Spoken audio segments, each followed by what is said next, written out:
Countdown, no countdown.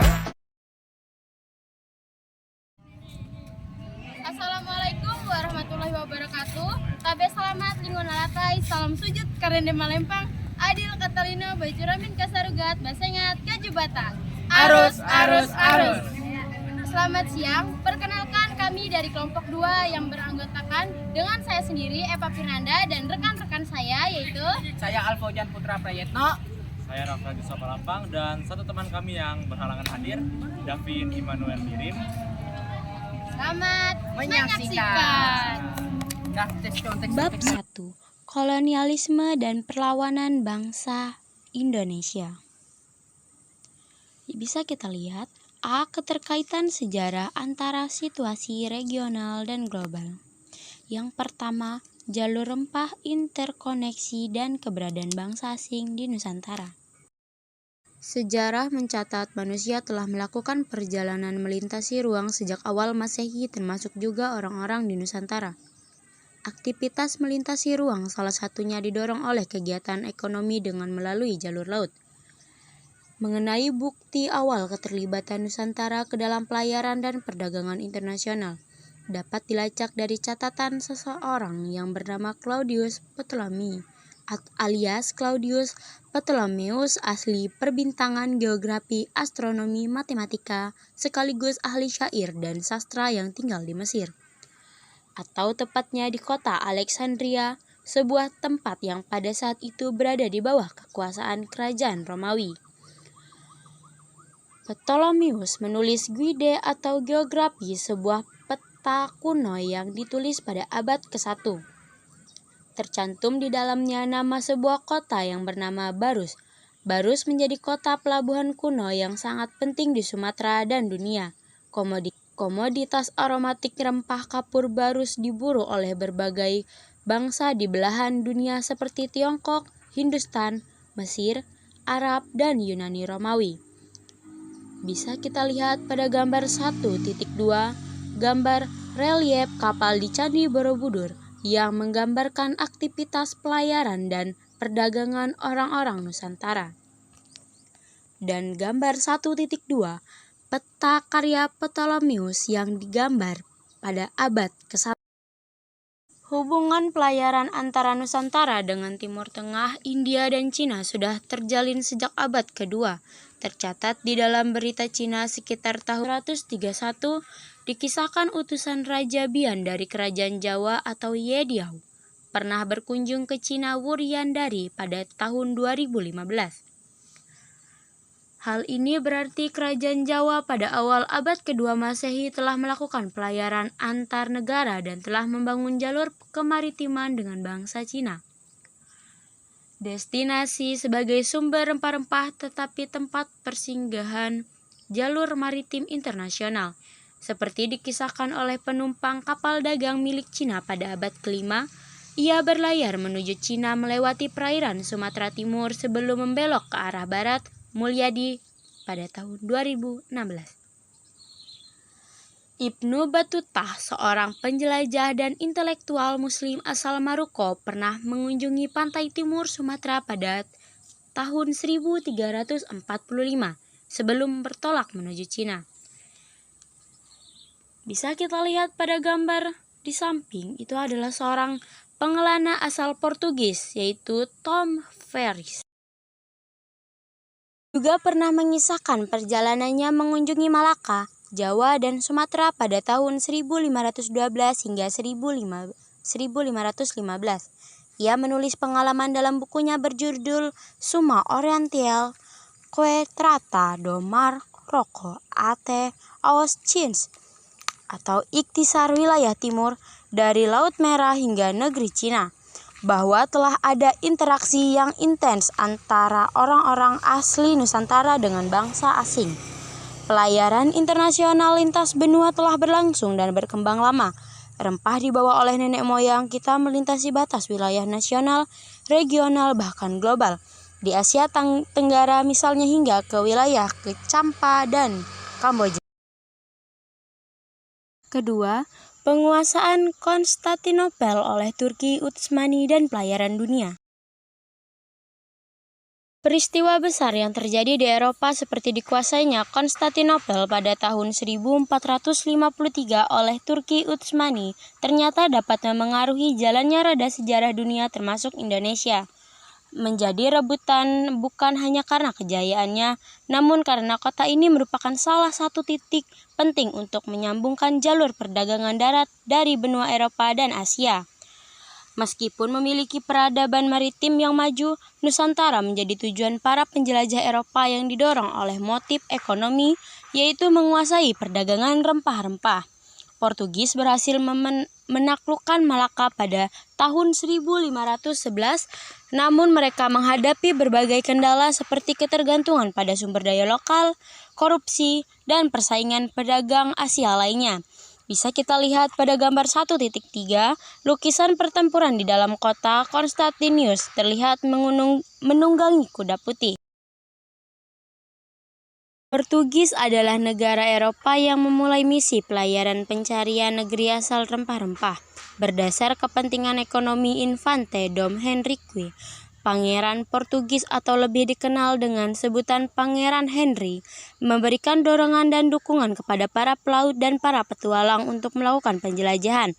Diogo Cao atau biasa diejak Cem, navigator dan penjelajah Portugis adalah orang-orang Eropa pertama yang melakukan pelayaran keluar Eropa pada tahun 1480 hingga 1484 dan menemukan muara Sungai Kongo pada Agustus 1482. Di sana ia mendirikan pilar batu untuk menandai kekuasaan Portugis di daerah tersebut. Dia kemudian melakukan perjalanan ke selatan di sepanjang pantai Angola saat ini dan mendirikan pilar kedua di Tanjung Santa Maria. Pada pelayaran kedua tahun 1485 hingga 1486, ia mencapai Cape Cross, sekarang di Namibia. Bisa kita lihat pada gambar, itu adalah Diogo Cao atau biasa diejak Cem, navigator dan penjelajah Portugis. Jalurnya kemudian diikuti oleh Bartholomeus Dias pada 1487 yang mengitari Tanjung Harapan dan memasuki perairan Samudra Hindia. Kemudian pada 1497, Vasco da Gama beserta rombongannya berhasil sampai di India. Namun penjelajah Portugis lain yang paling berpengaruh adalah Alfonso de Albuquerque, menjabat sebagai seorang panglima perang angkatan laut. Ia membawa misi untuk membangun pangkalan-pangkalan militer dengan membawa pasukan perang yang diperkirakan paling besar pada saat itu. Pada sekitar tahun 1503, ia berlayar menuju India dan berhasil menaklukkan Goa di pantai barat India pada tahun 7 tahun kemudian. Tujuan dari diciptakannya pangkalan-pangkalan militer ini adalah agar Portugis dapat menguasai perdagangan Asia dengan teknologi-teknologi militer yang canggih. Terkait dengan pengetahuan pelayaran, tercatat dalam sumber-sumber barat bahwa kemampuan navigasi mualim Indonesia sangat mumpuni. Muslim Ibn Majid yang mengantarkan Vasco da Gama dari Malindi pantai timur Afrika sampai ke Calicut juga terlihat tidak asing dengan peralatan nautika yang dibawa orang Portugis atau lapisan 2008. Galangan kapal di Jawa juga terkenal di Asia Tenggara, khususnya pada abad ke-16. Ada sumber Belanda yang menyebutkan bahwa pada abad ke-16 sampai 17 Lasem merupakan pusat dari industri galangan kapal. Sedangkan di bagian timur Kepulauan Indonesia, Pulau Kei menjadi pusat galangan kapal. Meskipun berhasil menguasai Malaka dan menemukan daerah sumber rempah-rempah, Portugis menghadapi berbagai masalah seperti ketergantungan pada kebutuhan sendiri, masalah dana, dan korupsi yang menghambat penguasaan perdagangan Asia yang berpusat di sana. Sejumlah pedagang Asia juga mengalihkan perdagangan ke pelabuhan lain yang lebih aman dari monopoli Portugis. Menyusul keberhasilan Portugis, bangsa-bangsa Eropa lain seperti Inggris dan Belanda mulai menjelajah ke Indonesia untuk perdagangan rempah-rempah, dengan Belanda membentuk VOC pada 1600 untuk memperkuat posisi mereka. Selain itu, pengetahuan pelayaran mualim Indonesia terbukti mumpuni dengan galangan kapal di Jawa pada Pulau K yang terkenal. Portugis yang didorong oleh Pangeran Henry dan pelaut seperti Diego Cao, Bartolomeus Diaz, Vasco da Gama, dan Alfonso de Albuquerque melakukan penjelajahan untuk menguasai perdagangan Asia dengan membangun pangkalan militer dan menggunakan teknologi militer canggih. B. Perlawanan bangsa Indonesia terhadap kolonialisme. 1. Saudagar dan penguasa lokal Nusantara. Seperti yang telah dijelaskan sebelumnya bahwa perdagangan internasional lintas benua telah berlangsung dan berkembang sejak lama. Akan tetapi, narasi sejarah tentang kota-kota pelabuhan baru diketahui dari catatan bangsa Eropa.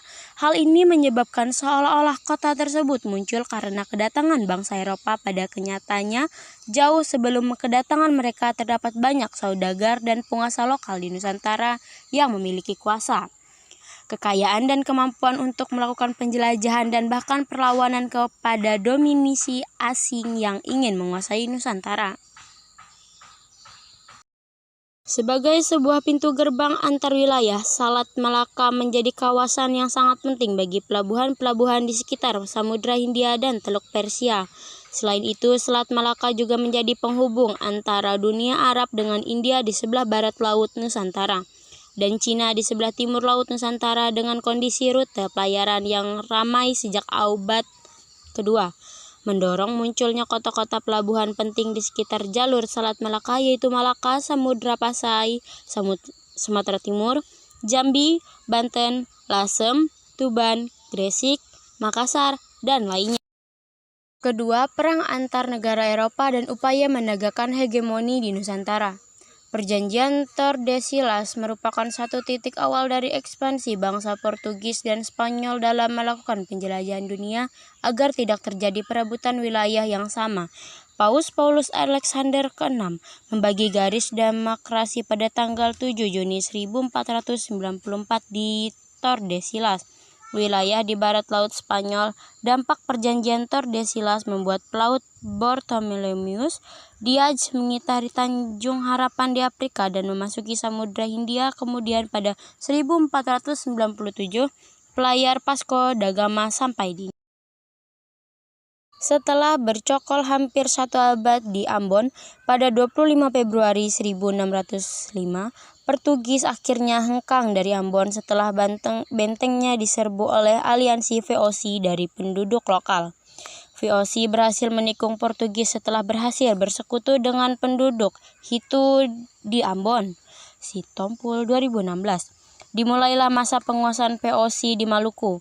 Tahun 1611, Pieterbot, Gubernur Jenderal VOC, menetapkan Ambon sebagai pusat VOC di tanah koloni sekaligus mulai membangun kantor cabang di Batavia.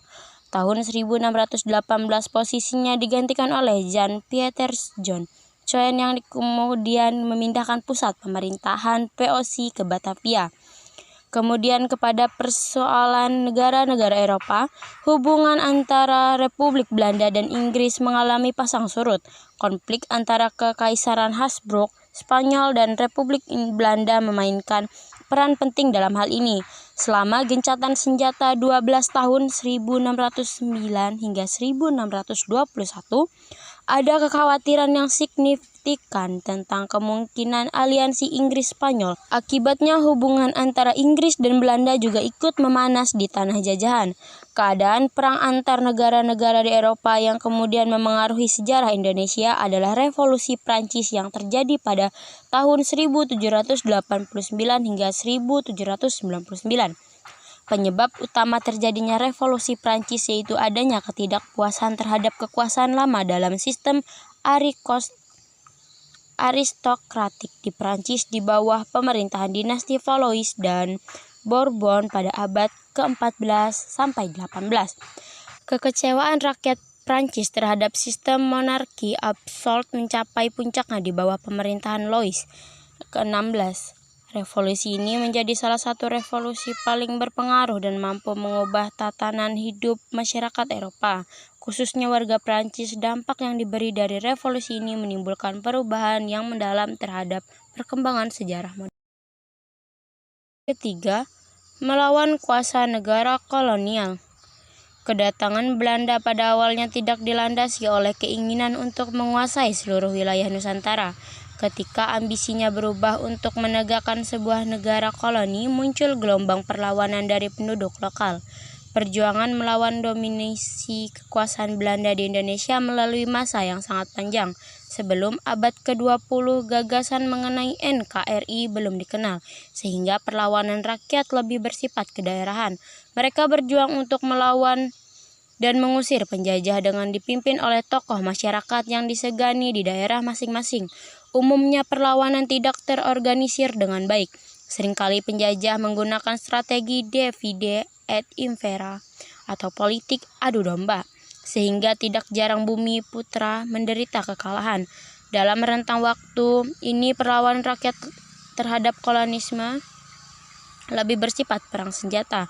Perjuangan rakyat Indonesia yang dipimpin oleh penguasa-penguasa lokal dalam melawan kolonialisme dapat digolongkan menjadi dua periode, yakni periode sebelum abad ke-19 di mana rakyat menghadapi VOC atau dibubarkan pada akhir abad ke-18 yakni tahun 1799, dan periode setelah abad ke-19 menghadapi pemerintah Hindia Belanda. A.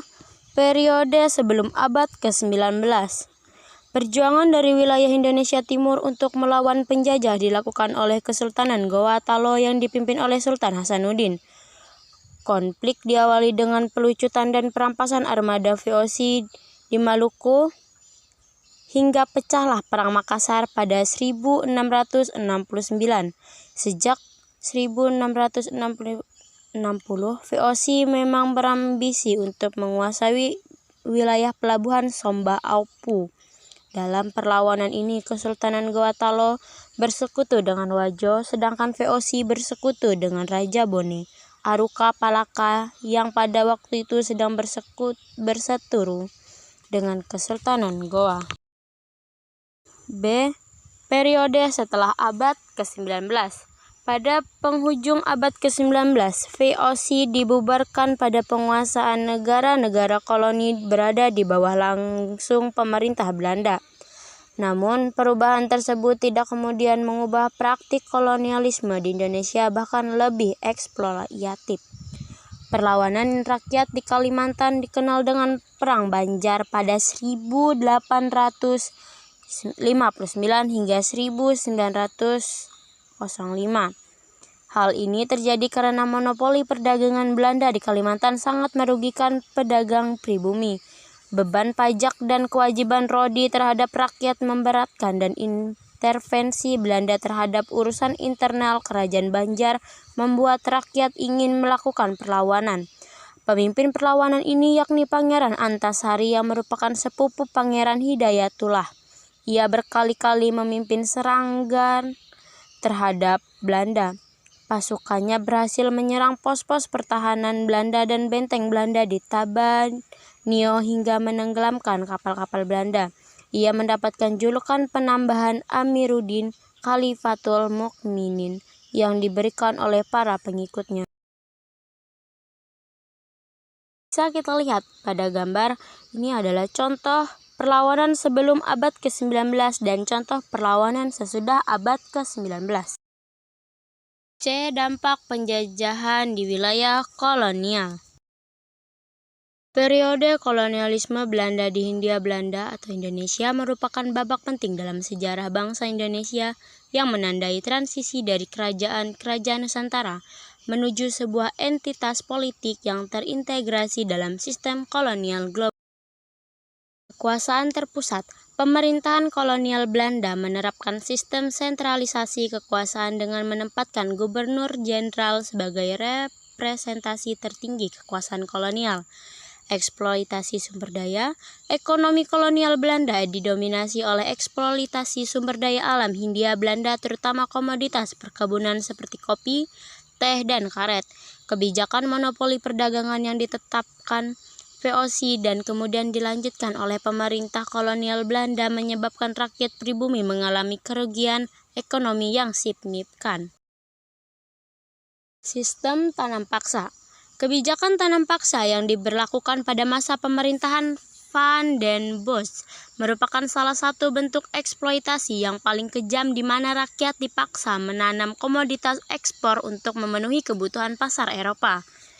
Dampak sosial dan budaya. Stratifikasi sosial. Kolonialisme Belanda menciptakan sistem stratifikasi sosial yang kaku berdasarkan ras dan kelas, dengan orang Eropa menduduki sastra tertinggi. Asimilasi budaya. Terjadi proses asimilasi budaya yang kompleks, di mana unsur-unsur budaya Eropa bercampur dengan budaya lokal. Pendidikan.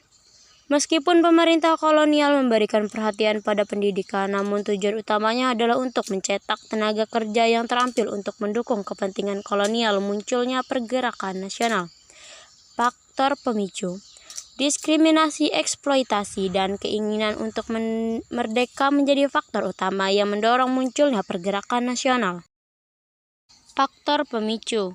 Diskriminasi, eksploitasi, dan keinginan untuk merdeka menjadi faktor utama yang mendorong munculnya pergerakan nasional. Peran pendidikan. Pendidikan yang semakin meluas memberikan kesadaran nasional bagi kaum terpelajar. Organisasi pergerakan. Berbagai organisasi pergerakan nasional didirikan seperti Budi Utomo, Sarekat Islam, dan Indische Party. Kolonialisme Belanda di Hindia Belanda telah meninggalkan warisan yang kompleks. Di satu sisi, kolonialisme membawa perubahan dalam bidang ekonomi, sosial, dan budaya. Namun di sisi lain, kolonialisme juga menimbulkan penderitaan dan ketidakadilan bagi rakyat pribumi. Perjuangan rakyat Indonesia untuk meraih kemerdekaan merupakan buah dari kesadaran nasional yang tumbuh akibat penjajahan. Implikasi bagi masa kini. Pemahaman yang mendalam tentang sejarah kolonialisme sangat penting untuk membangun bangsa Indonesia yang lebih baik. Warisan kolonialisme masih dapat kita rasakan hingga saat ini, baik dalam bentuk struktur sosial, ekonomi, maupun budaya. Oleh karena itu, kita perlu terus belajar dari sejarah dan membangun masa depan yang lebih adil dan sejahtera.